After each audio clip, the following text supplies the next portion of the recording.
ముఖ్యమంత్రి రేవంత్ రెడ్డిపై మాజీ మంత్రి సిద్దిపేట ఎమ్మెల్యే హరీష్ రావు నిప్పులు చెరిగారు. యూట్యూబ్లను చూస్తే రేవంత్ రెడ్డికి వెన్నులో వణుకు పుడుతోందని ఎద్దేవా చేశారు. ఫార్మాసిటీ, మెట్రో రైల్ విషయంలో రేవంత్ రెడ్డి రూట్ మార్చారని హరీష్ రావు ధ్వజమెత్తారు.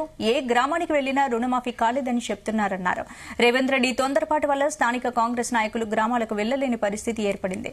రాష్ట్రంలో 50% మించి రుణమాఫీ కాలేదని విమర్శించారు. 41 లక్షల మందికి రుణమాఫీ అవ్వాల్సి ఉంటే 21 లక్షల మందికే రుణమాఫీ కాలేదన్నారు. ఇక రేవంత్ రెడ్డి ప్రభుత్వం పట్టణాలను, గ్రామాలను గాలి కొదిలేసి హైడ్రా పేరిట డ్రామాలు చేస్తున్నారన్నారు. హైదరాబాద్ బ్రాండ్ ఇమేజ్ ను రేవంత్ రెడ్డి ఖతం చేశారన్నారు. రియల్ ఎస్టేట్ పూర్తిగా పడిపోయిందని హరీష్ రావు తెలిపారు.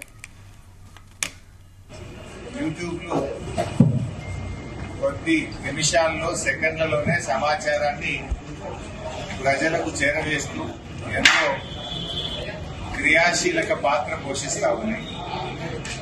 కానీ రేవంత్ రెడ్డి గారిని యూట్యూబ్ చూస్తే వెన్నులో వణుకుతాం. యూట్యూబ్ ఛానళ్ల మీద అక్రమ కేసులు పెడతా ఉన్నాడు. యూట్యూబ్ ఛానళ్లను కట్టడి చేసే ప్రయత్నం చేస్తున్నాడు.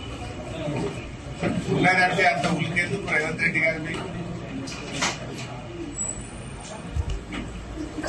కానీ నువ్వు గతంలో ఏం మాట్లాడినావు, ఇవాళ నువ్వేం చేస్తున్నావో కళ్లకు కనబడ్డట్టు, కళ్లకు కట్టినట్టు ప్రజల ముందు పెడతా ఉన్నారు.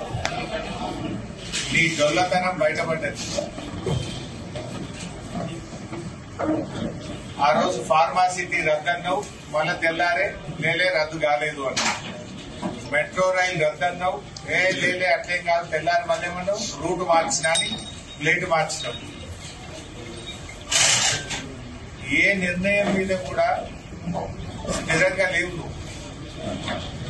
15 ఆగస్టు నాడు ఖమ్మం పోతిరి రుణమాఫీ అయిపోయిందండి. నర్సాపూర్లో ఏ ఊరు పోదా రుణమాఫీ అయిందో అడుగుదామా? నర్సాపూర్లో ఏ గ్రామంకు పోయినా రుణమాఫీ అయిందేమో అడుగుదామా? ఇవాళ భువనగిరి నియోజకవర్గంలో కాంగ్రెస్ పార్టీ నాయకులను రైతులందరూ రూమ్లేసి తాళం వేసింది. 15 ఆగస్టులో రుణమాఫీ కాకపోయాయి. ఇప్పుడేమైంది? కాంగ్రెస్ పార్టీ ఎమ్మెల్యేలు ఊర్లలో